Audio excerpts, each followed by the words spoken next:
Learn about another voice and culture of Taiwan with We Love Hakka. 现在就让我们一起加入客家风情，大家来讲客家吧。Hello everyone, it's time to talk about Hakka here on ICRT. Hello， 大家好，我係阿邊個 Leo。Hello, 大家好，我係林集小 Joseph Lin. But you know what? We're not just going to talk about Hakka right now. We're going to let you hear a song, a Hakka song by someone named 林生祥。林生祥。林生祥。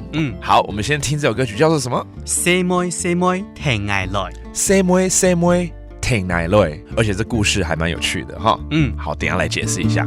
他人愛練時機就去練，愛嘅細妹用為淚練為度用下，引擎斷了槍，南風如切，都去面向北。細妹細妹聽嗌來。就是什么意思？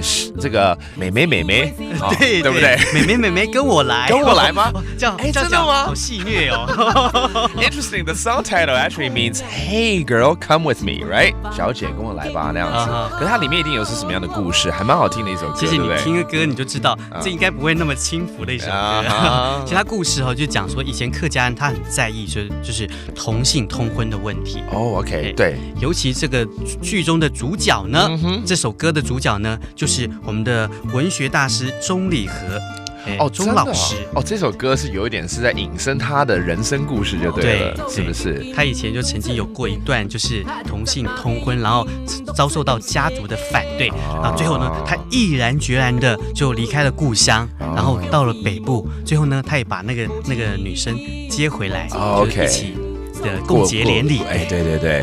All right, interesting. This song is based on a true story, but it's really about the concept that in the Hakka culture, and this applies to Chinese culture too, that people of the same last name shouldn't get married because there's worries about being related.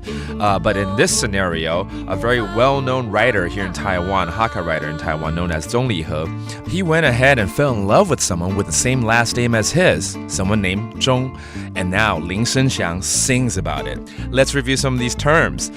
Girl, 也就是这个小姐，对不对？細妹，細妹 and then 跟我來 come with me. 聽嗌來，聽嗌來 And this is a story again about 鐘理和鐘理佛 and sung and written by 林生祥 林生祥 So there you go. That's today's Sing About Hakka right here on ICRT.